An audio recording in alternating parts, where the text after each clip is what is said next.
We now move on to Unit 4, and this unit is out of Chapter 15 in your textbook. And when we look at the skills, it will be skill number, I believe it's skill number,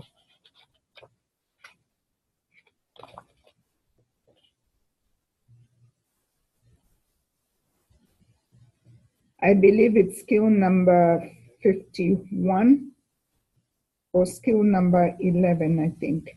Yes, skill number 11, prepare a resident for a meal and assist with nutritional intake. So chapter 15 mainly talks about the nutritional needs, meal assistance, and special diets.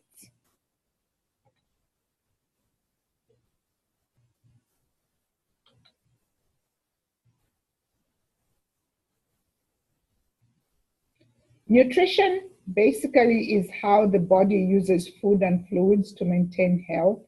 So you will need a well-balanced diet, essential nutrients, and plenty of fluids. There are 6 basic nutrients. We are looking at proteins, carbohydrates, fats, vitamins, minerals, and water. Proteins help us with the growth and the energy that we need. Carbohydrates give us the energy or the fuel to keep going, and also provides the fiber which is very important for digestion. Fats is the insulation that keeps us warm and also protection. Vitamins are needed for the body to function. Minerals give us energy and also process a lot of food nutrients in our body. And then, of course, we need water. Half to 2/3 of the body is comprised of water, and you will need to replace that water because in one way or the other, we lose water from our body, so you need to replace it. You need to take about 64 ounces of water per day. There are different types of vitamins, as you can see here, vitamin A, D, E, and K, which are fat solubles, and then vitamin B and C are water solubles. So the fat solubles, they carry and store body fat, and then the vitamin B and C are broken down by water and excreted in urine and feces. A well-balanced diet, as you can see here, this is one of the recommended US food plate. There could be a latest one from the US food plate. I will ask you to go on to the website and look up for a new food plate. But otherwise, with this one, we have the fruits, we have the vegetables, you have the grains and the protein foods. So this makes up your balanced diet. And if you add on dairy, you can see there's cheese and other dairy foods there, like milk, yogurt, and things like that. In order for you to assist a resident maintain a well-balanced diet, there are some considerations that you need to make before you put it across the board that everybody has to eat what is provided. You have to take into consideration their culture, their ethnicity. There's also the income, although in the nursing homes, we do not really look at income because the meals are provided. You have to look at the region as to where your facility is located, and also religion. Residents have their likes and dislikes. Be sure to ask them about preferences and check the care plan. Just talking a little bit about culture. In some cultures, they have foods that do not mix with other foods, like you have the, depending on the culture, they may not be eating meats. They probably just eat, they are vegetarian, if you want to put it that way. That one also goes along with religion. There are some religions that do not eat pork. There are some religions that follow the kosher. And so you have to get to know your residents very well so that you know what influences their food preferences. Checking the care plan is also important, because in the care plan, it will talk about their food preferences, and it will also talk about the consistency of the food that they are taking. Say, for instance, if a resident is not able to chew food, or if they have swallowing problems, they may have, their consistency of food will be different. So it's not that because everybody is eating a normal food consistency does not mean that everybody else will. So that's why the care plan is very important. Modified diets, why and what? So you have residents, depending on their health condition, they may be on a low sodium diet. Probably they have diabetes, or they may have diabetes, or they may have cardiac problems, hypertension. So they will be on a low sodium diet, which means they will not have a lot of salt in their food. Then there are some who are on a fluid restriction. That is why when you look at the care plan, all these will be in the care plan if they have any modified diet. Fluid restriction, maybe they have congestive heart failure, so they are not to take a lot of fluids. They may be on a high potassium diet, a low protein diet, a low fat diet. It all depends on their health condition as to why and what their diet is modified to. Some may be on a soft. This is soft and mechanical soft. This is the food consistency, probably because maybe they may not have teeth, or they may not have dentures, or they have swallowing problems. And diabetics usually have some restrictions to their diet.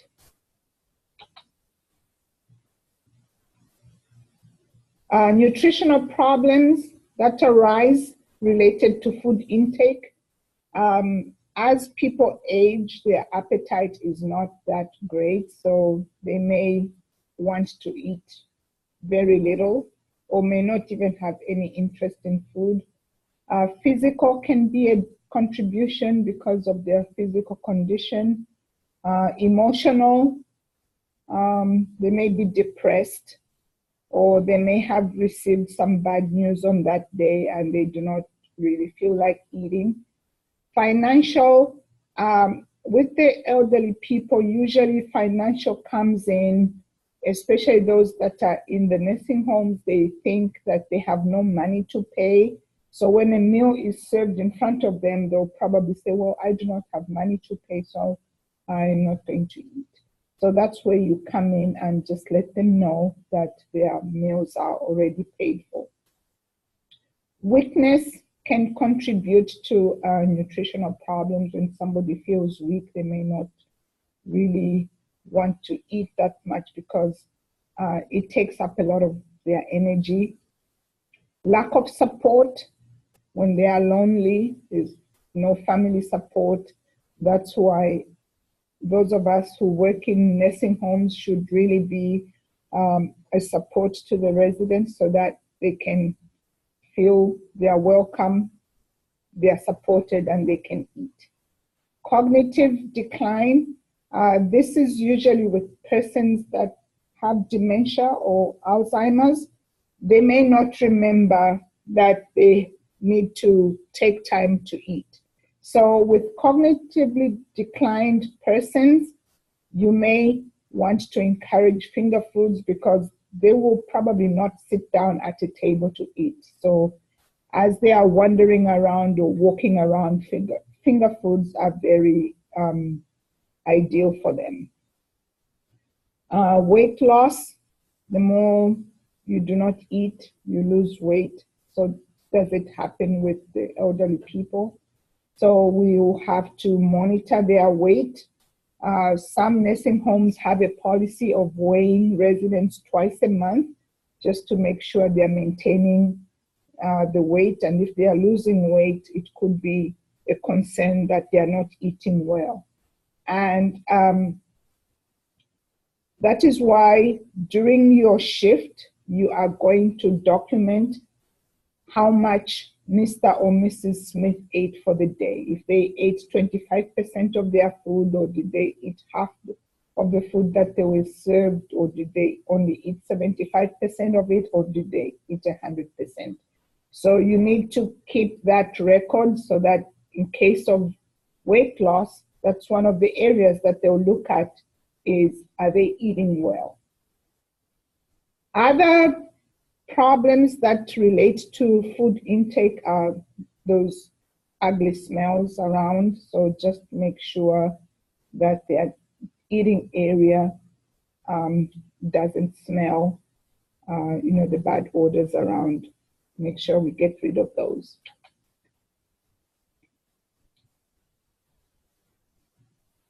So a well-balanced diet helps maintain healthy weight. As you can see, my lady on the left-hand side, she consumes a lot of snacks, pop, a lot of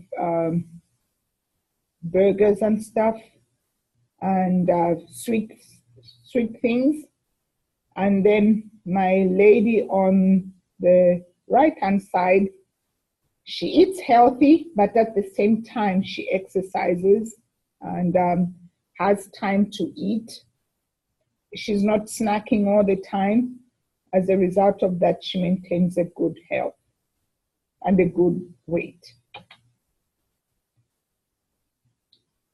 Ways that we can enhance food intake, I talked about strong odors around can really discourage somebody from eating.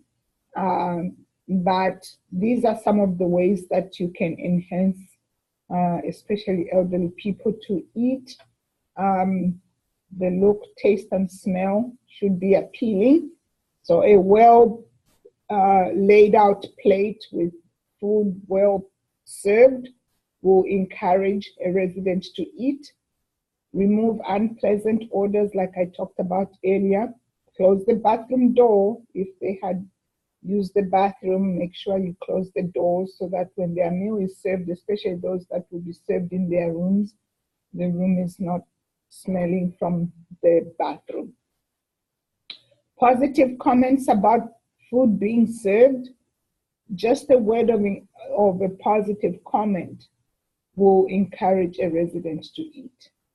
Honor their likes and dislikes. If they have told you that they do not like to eat fish, and fish is being served on that day, and it is in their care plan that they do not like fish, it is your responsibility to ask for an alternative for the resident. You can advocate for the resident and just tell the kitchen people that, hey, Mrs. Smith really doesn't like fish. Is there an alternative for the day so that we can serve them what they like?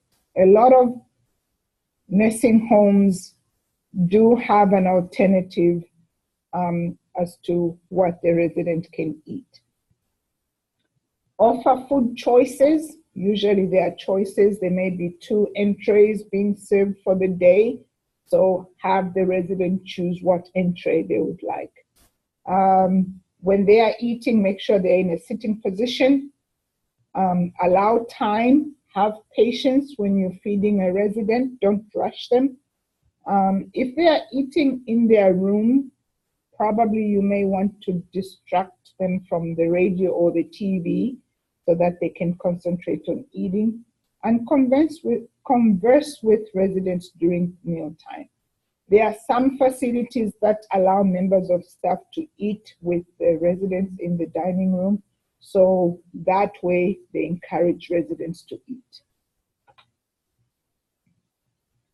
Your responsibility as an NA is to make observations and report if there's any weight loss or gain. Like I said, some facilities have got a policy of weighing their residents once or twice a month.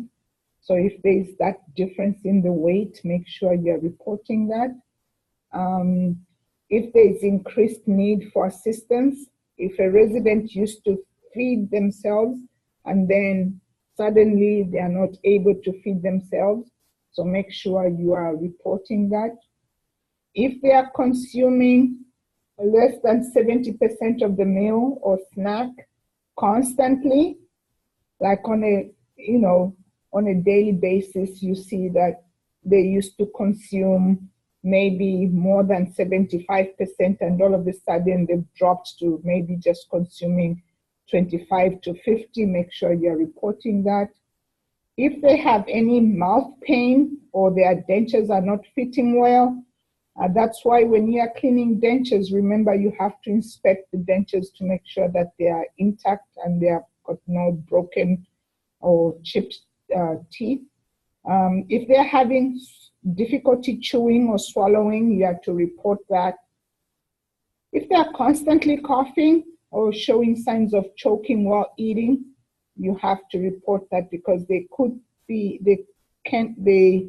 probably may be aspirating, so you want to report that. And any significant change in the resident, or significant change can include during meals they are falling asleep, or they are pocketing food. So those are some of the changes that you can be reporting. Special considerations when serving meals: make sure you wash the resident's hands and your hands before meals.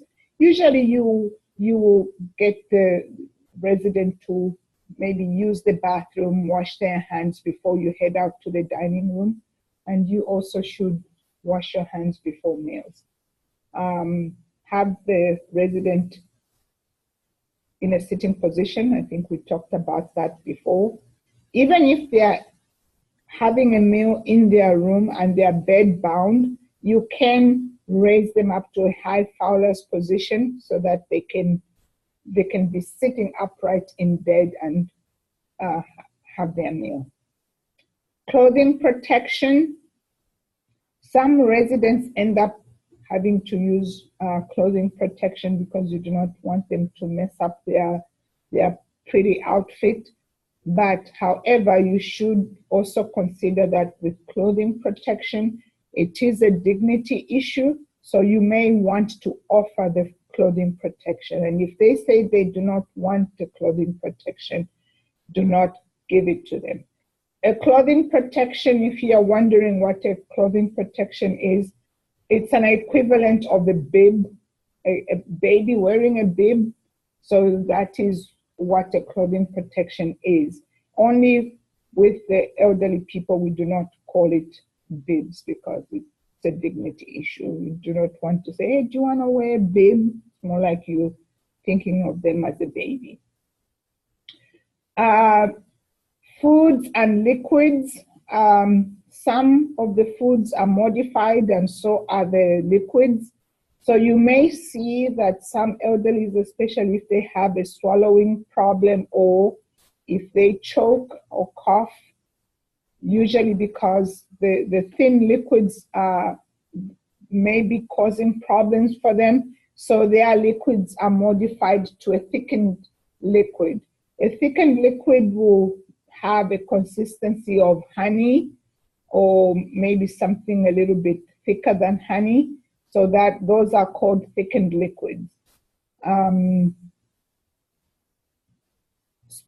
Other special considerations are choking, drooling, and pocketing foods. So you may want to be making sure that your resident is swallowing the food and not pocketing in the cheeks. And if they are drooling, there could be a problem. Just make sure that when they drool like that, you have a napkin or a food protector.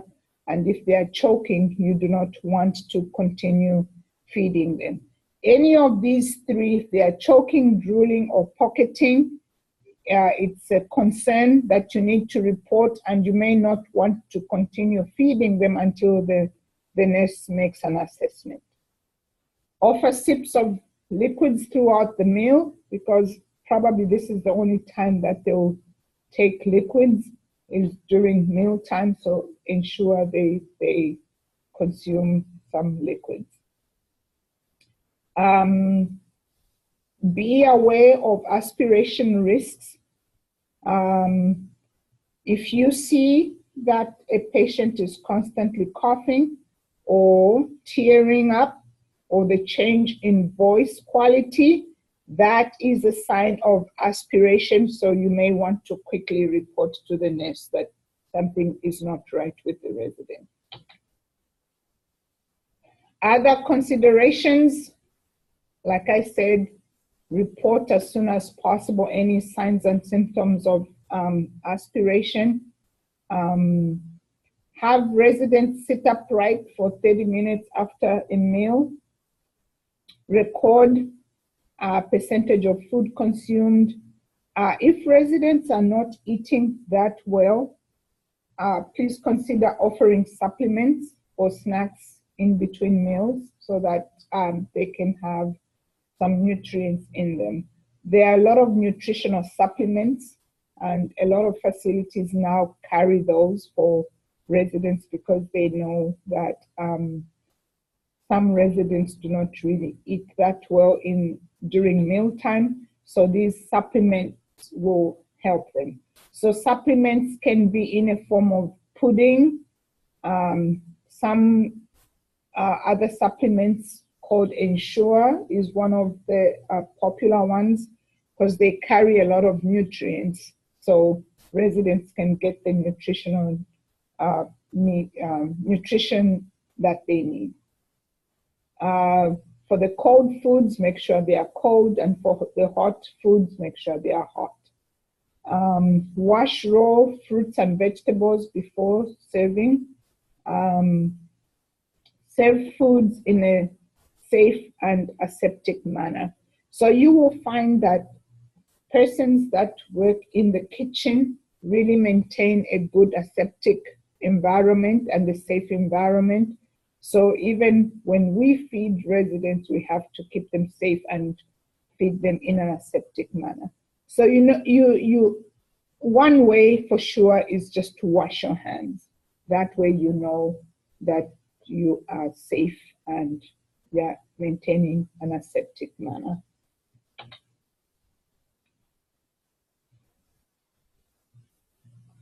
So fluid balance is something that we look at with regards to nutrition of a resident. When fluid intake is slightly greater than fluid output, we may want to monitor that so that there is a fluid balance. Some need to be monitored for fluid balance. Encourage fluid intake. The sense of taste or thirst with elderly kind of declines with age. So encourage them to drink water. Every time you visit them or anytime you're with them, just ensure that they have taken a sip of water, because on their own, they'll probably go days and days without drinking any water. Certain conditions will have fluid restrictions, like I said earlier. We talked about fluid restrictions. These can be, fluid restrictions can be related to a medical condition. Say, for instance, a person who has congestive heart failure, you may not want to be giving them a lot of fluids. A person has to drink at least 64 ounces per day of non-caffeine drinks. And remember, with elderly people, dehydration can set in very quickly if you do not give them enough fluids. Intake, you are going to record the amount of fluid consumed. So this is all with regards fluids. So liquids and foods that can turn into liquid at room temperature is also considered as fluids. Record intake as mLs. So 30 mLs is equal to 1 ounce. So if you think about it, 64 ounces is about 2,000 mils. Always record liquids consumed, especially with persons that are on a fluid restriction. You want to record how much they drank and how much output that they had. Output in terms of how much pee did they have. You are going to be measuring the amount of pee that they had. Yeah, I did talk about that already. The amount of fluid eliminated, that is through urine, feces, and vomiters. If they throw up, you may want to measure that. So use a graduate to measure. Always wear gloves. You may need to count and record the number of briefs or pads soaked. So if they are incontinent, you will count the number of briefs. If they were incontinent, you were helping them to change, and their brief is wet, so you have to count that. Because, I mean, you cannot count or you cannot measure the fluids, the output, if it's in a brief or on a pad. So you just have to count the amount of briefs and the amount of pads that are soaked. Signs and symptoms of dehydration. Your resident is drinking less than 64 ounces or 2,000 cc's or 2,000 mils per day. They drink very little or no fluids with meals. They are having difficulty swallowing, like say, for instance, when you give them fluids and they start choking on it, you may want to report that. Frequent nausea and vomiting and frequent diarrhea can lead to easy dehydration. Significant confusion onset. This is another way of being able to tell that a resident is is dehydrated. They usually have confusion. Elevated temperature is another sign. Dry mouth, cracked lips, sunken eyes, weight loss, strong and dark urine is another sign for dehydration, and just the absence of urine is another sign for dehydration. Reportable signs and symptoms of fluid overload. Remember, I talked about somebody with congestive heart failure. They usually show edema in their feet. So, and they gain weight easily. That's why, for the most part, they are on a fluid restriction, because you do not want them to gain more than 5 pounds per week or 3 pounds per day. if they did that, you are supposed to be reporting right away. And actually, persons with congestive heart failure under on restriction for fluids or fluid restrictions, usually there's in their care plan, it should state that they are to be weighed daily. And that's how you're going to know how much they have gained. Difficulty breathing or shortness of breath is another sign of fluid overload. They may be retaining fluids in their lungs. As a result of that, they are not able to breathe properly. And that could lead to pneumonia easy. Moist and loose frequent cough, and then the output is significantly greater than or less than the intake.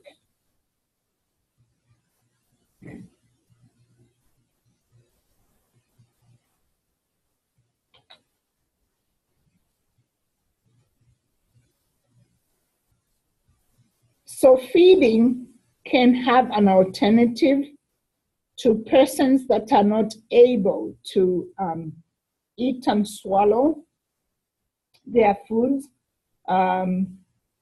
It can be a medical condition. They could be unconscious. So alternatively, they could be unconscious, having difficulty swallowing, or they are unable to swallow.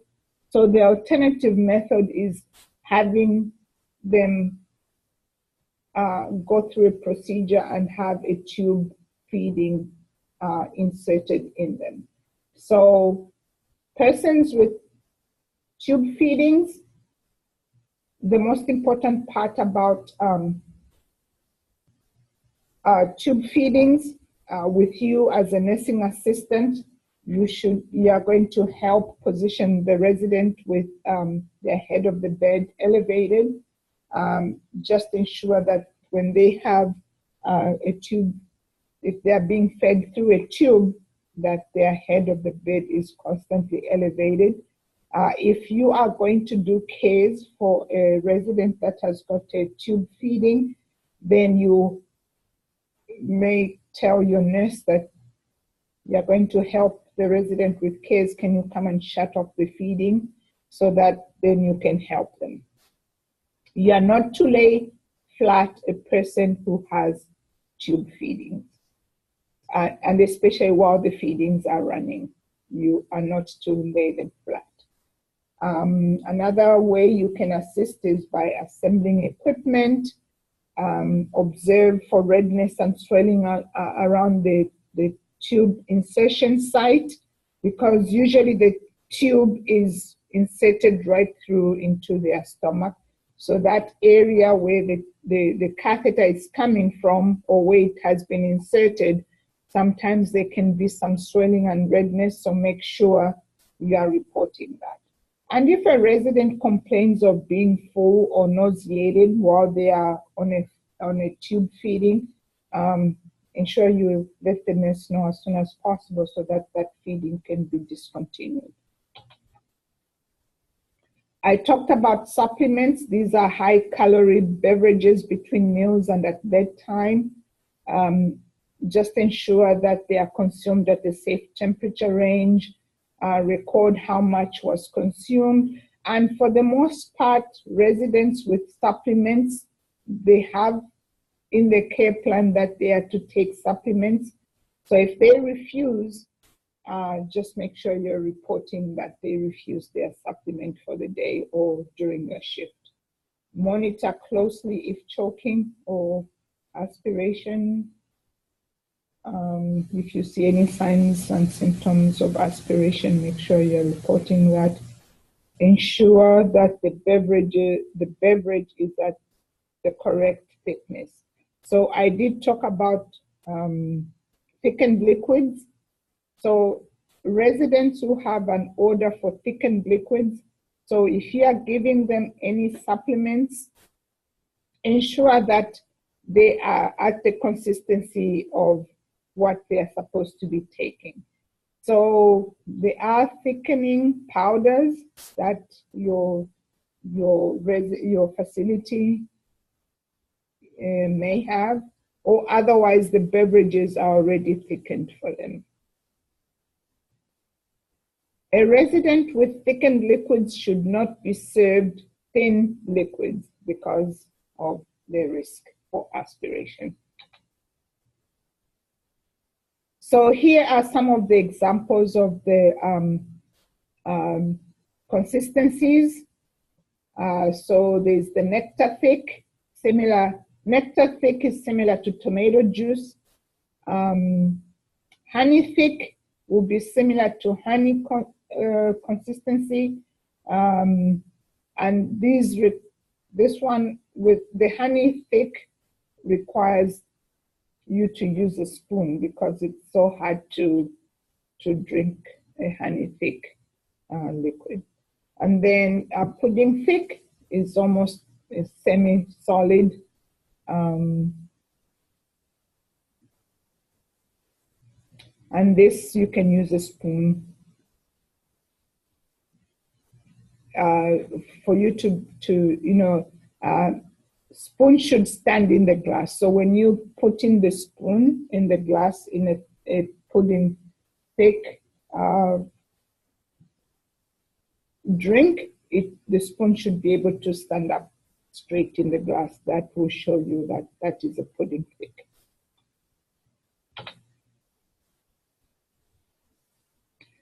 Cognitively impaired residents, these are some of the considerations that you need to have.